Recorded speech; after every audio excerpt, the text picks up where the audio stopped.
Well, hello there. How do you do? My name is Xi Jinping, and I am the dictator of China. And I want to explain to you today why I will soon be your dictator as well.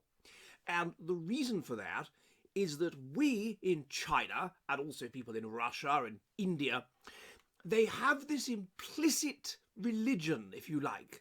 They have this sense, this pagan sense, that they need to be great, that they and their people need to strive for greatness, that there is some sort of mission that they are on, some sort of great mission for the greatness of them and the greatness of people like them, and that this involves basically winning battles and dominating people like you.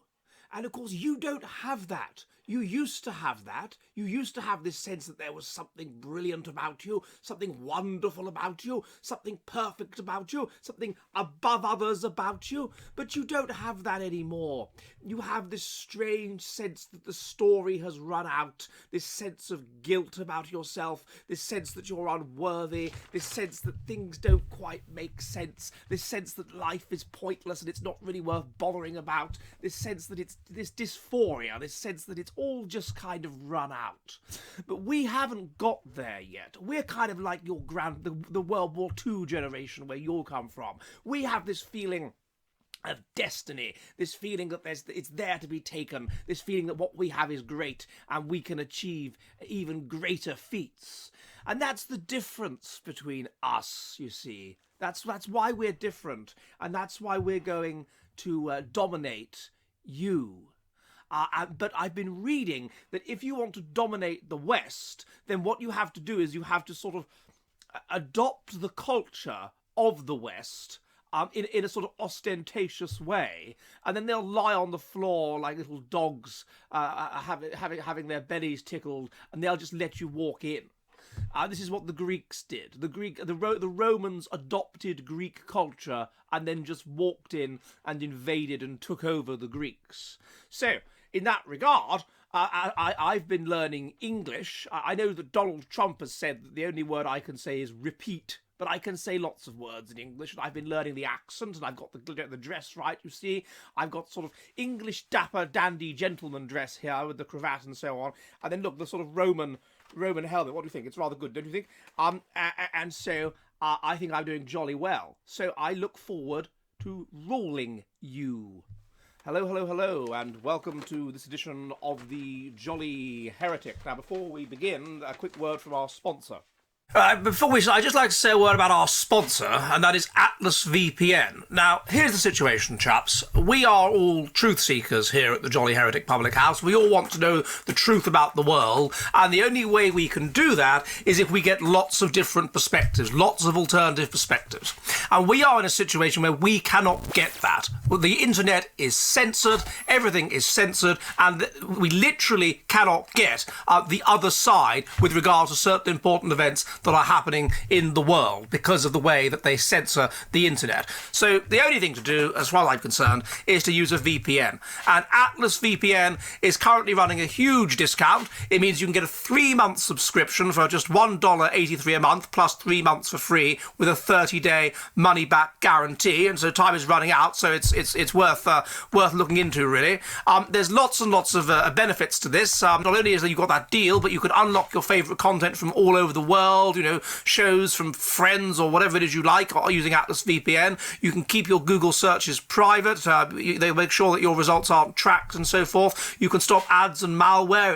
It's more than just a VPN. It blocks malicious links and ads and so forth, and it notifies you when someone's trying to steal your data. And you can save money online. It notifies you of the best deals, and it can protect unlimited devices. So it seems to be a jolly good idea. And as I say, they've currently got this campaign where it's just $1.83 a month. So, you know, it's worth thinking about. $1.83 a month for a 3-year subscription, plus 3 months for free with a 30-day money-back guarantee. Time is running out, so, you know, it's certainly worth looking into. So as a person that is in favour of the truth and wants as much, as many different perspectives as possible and is finding these blocked by our current system, I think getting a VPN is worth doing. And as far as I can see, Atlas VPN is where it's at, chaps. Right, back to the video. Okay, here's the situation, chaps. People have been asking me about my thoughts on the assassination of Alexander Dugin's daughter. And as you know, I have interviewed Alexander Dugin on this channel. We didn't agree on anything, really. Well, very few things we agreed on. And he had this idea that being Russian involves a spirit of Russianness that enters you, and then anyone who is entered by that spirit can be Russian. I don't agree with that. And he had this idea that there's such a thing as a kind of Russian truth. It strikes me that such ideas are basically sort of postmodern nationalism. It's sort of postmodernism for right-wing people. So I didn't agree with that either. But obviously it is terrible what has happened to Mr. Putin, to Professor Putin, that his daughter has been assassinated. Now, the question is, why was she assassinated? What's going on here? Whether it was her that was the target or him. In both cases, they are ultra-nationalists within Russia. So it can be regarded as a symbolic target. Now, who was behind this? What kind of terrorist group would be able to and would want to kill a symbolic target of this kind? Well, one of the groups that has claimed responsibility for it is the National Republican Army, who are a Russian anti-Putin group. Now, let's have a look at what the Russians immediately claimed was that it was Ukrainian operatives within Russia, that they came in, that this woman apparently with her daughter, that they did their act of terrorism and they got out very quickly via Estonia. Now, naturally, this is too good to be true. Naturally, it came to light far too quickly, and I think we should be rather sceptical of it. It seems that if it was the Ukrainians that were backing this, wouldn't they be more likely to go for some sort of military official, go for some sort of military target, something like that?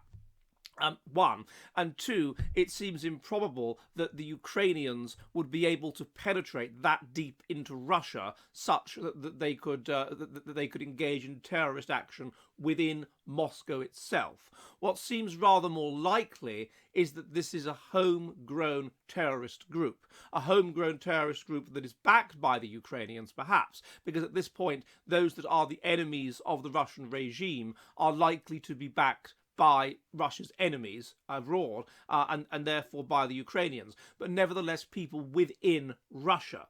So it seems much more likely to me that it would be some sort of homegrown terrorist group. And then secondly, who would a homegrown terrorist group go for? Well, they probably wouldn't go for members of the military. They'd go for something that would act as a kind of a recruiting sergeant. They'd go for something that was symbolically important. They'd go for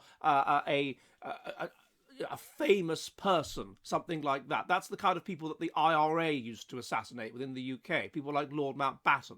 He has no significance to the British government, really, but he's a symbolic target. And then the fact that you can kill that symbolic target makes waves and acts as a kind of a recruiting sergeant and makes people want to join the organisation. It kind of draws attention to it in that kind of way. So it seems to me most likely what you have within Russia is oligarchs and so on who were pissed off by Putin. You would have them helping to fund something like this, perhaps. You would have Ukraine helping to fund something like this, and they would go for some sort of symbolic target. And of course it has worked, because this has been far more newsworthy and has got far more news coverage than would have been the case had they managed to assassinate some Russian general or something like that. So I suspect that the National Republican Army are telling the truth.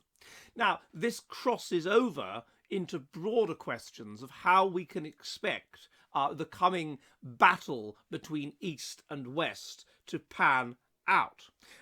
Up until now, there has been a covert war between NATO and her enemies. Until now, you have had Russia and other such have been happy engaging in cyber warfare, in leaking state secrets, in killing their enemies on Western soil, in encouraging drug running, and all that sort of thing. It seems to me perfectly possible, I don't know, but that they might also be behind encouraging general silliness in the West. if I was in charge of Russia or China and I wanted to take power in the world, that's what I'd do. I would encourage activity within the West that subverted the West, that stopped the West from being nationalistic, basically, that stopped the West from standing up for itself. So I would be helping out groups like Extinction Rebellion. I would be helping out the train drivers that want to go on strike. I would be helping out woke groups like Hope Not Hate or whatever. I would be funding people like them. Anything to make the West weak, to make the West feel guilty, to make the West not want to stand up for itself, to make the West feel a sense of dysphoria, to make the West,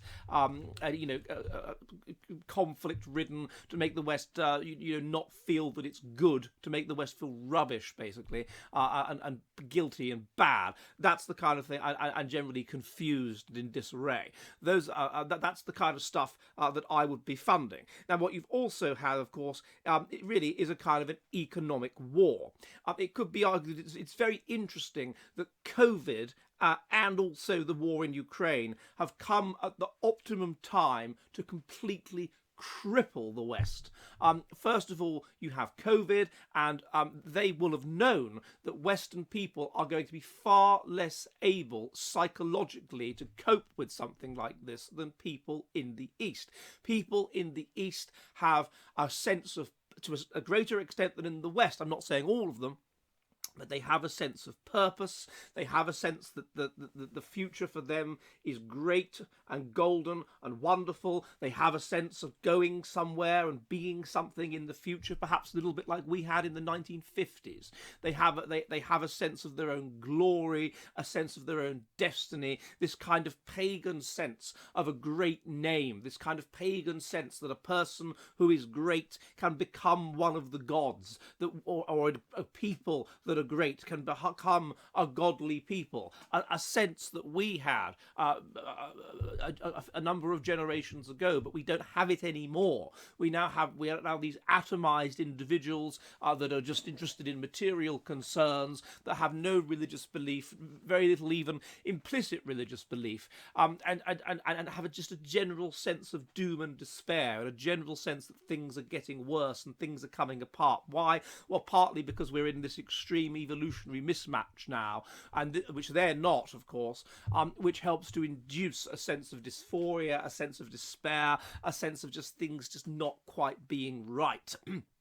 And if you can help to make that even worse, then you end up with a people who just don't care, a people who are like rabbits frozen in the headlights that just don't know what to do, a people like when the Estonia sank in 1994, who don't even bother to leave the sinking ship because they're there's no one leading them, and they're just confused and they just don't know what to do.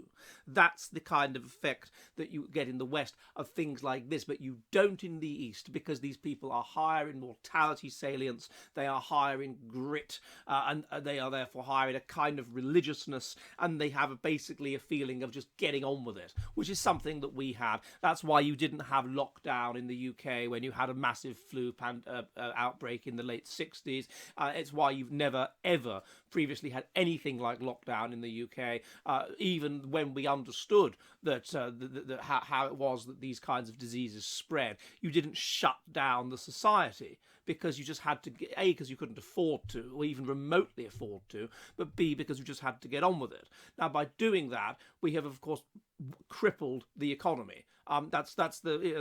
Clearly that's the first. We've crippled the economy, and we've seriously damaged ourselves psychologically, and they know that. Now, the second related issue then becomes the war in Ukraine. Which should be fine. It shouldn't cause a problem for the West, but it has caused a problem for the West because we have allowed ourselves to be sucked into these nasty virtue signalling left-wing policies whereby we have introduced preposterous, environmentally friendly means of producing energy and whatever, and basically limited our own ability to not do fracking, all this kinds of this kind of guilt-induced, lie-induced, virtue signalling, leftist nonsense. such that we don't have the access to the energy that we need, such that we have permitted ourselves to be reliant either directly or indirectly on Russian oil and on Russian gas, which they've then sold to China, and we have to buy from China at highly inflated prices. So we're reliant on Chinese resources. So we've basically made ourselves through our virtues, through our policies towards Russia, through our fact that we care so much about what's going on in the Ukraine and so forth, rather than just let, as we should do in Britain, just let Europeans fight each other. Europeans always fight each other. It's what they do. We should stand up. It's not our problem. And it should never be our problem. It shouldn't have been our problem in 1939, and it shouldn't be our problem now. Let Europeans fight each other. It should never be the problem of the British. If anything, it's really good for the interests of the British that Europeans are not united and they are fighting each other. But no. I was in Sussex a few weeks ago in Fishbourne Palace in Sussex. And in the gardens in this area, Ukrainian flags. Didn't see a single British flag, but Ukrainian flags. Anyway, what is the result of all this? It is the West is economically crippled. And it will continue to be economically crippled, as it's come at just the right time, COVID plus this, to economically cripple the West. And what you would expect to happen is for China and Russia and India perhaps to make their moves for glory at exactly the time when the West is economically crippled. You might expect there to be new 9/11s. You might expect there to be more terrorist subversion within the West, to sow, sponsored by Russia or China, to sow confusion, to sow just general chaos within the West in exactly this context when it is at its lowest ebb. There would be no need for war, therefore, to bring down the West. There won't be a war. It won't be when Rome took over Greece, there was at least some kind of fighting. Not much. I mean, a lot of them just couldn't quite believe it was happening and just sort of carried on partying while Romans marched in. But there was some sort of reaction. There won't be any kind of reaction. We don't have the balls to react anymore. This isn't like 1982 when Galtieri invaded the Falklands. If Galtieri, or the equivalent of Galtieri, invaded the Falklands now, we would just let him have it. And this is where we are. We are weakened, we are in disarray, we have no sense of our own purpose, we are disunited for various reasons, and we can't act. It's impossible to act, and they know that. We can act by, economic sanctions or whatever, but actual serious action, actual serious shows of strength, that's not going to happen. So what you're going to find is there'll be no need for war. What people like the Chinese leader and what the Russian leader will do is they will sponsor coups within small Western countries in order to get governments that either are on their side or which just make the country weaker and easier to take over. They will sow such chaos within the lands that basically they will be able to invade unopposed. They will be able to walk in unopposed. They will sow such economic and social chaos within Western countries that eventually China will want to take over Taiwan, and China will be able to take over Taiwan because the West will be so weak and in such disarray that there'll be no problem. It won't have the ability to do anything about it. It will cry and hand wring and encourage Taiwanese people to come to Western countries and goodness knows what. But ultimately, that China will have no problem taking Taiwan. And on this will go. And eventually, I suspect, we will be in a situation where China and Russia will basically just run Western countries, will be in charge without a shot being fired. They won't need to invade. They will simply, through various processes, install client governments in the slowly, gradually, salami tactics, installs client governments within these countries. But the lead up to that will involve them sponsoring terrorism, will involve them sponsoring policies which weaken the West and weaken Western countries. The breakup of the United Kingdom, obviously, and once that's broken up, then subversion and breakup within England, and ultimately you just have these chaotic little peoples, and they don't need to fight. You can just march in and help them reorganize their chaotic economies and feel that sense of glory that sense of glory which we don't seem to feel anymore, and indeed we don't seem to care about, and we haven't felt for a long time. And that is why the Dugin assassination is so fascinating, because it shows you how geopolitics works in these kinds of situations, that how terrorist groups operate, that you try to sow discord within a country. Well, that's what they've tried to do within Russia. It's not really worked, as far as we can see, but that's what they will try to do within the UK and within other countries in the West, and I suspect it will work. The problem is that when they take over the world, how long will it last?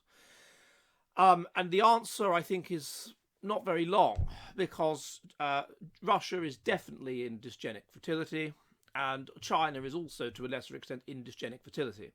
So you would expect exactly the same problems of decadence, of despair, of everything unraveling, of feelings of meaninglessness to come upon China and Russia fairly quickly.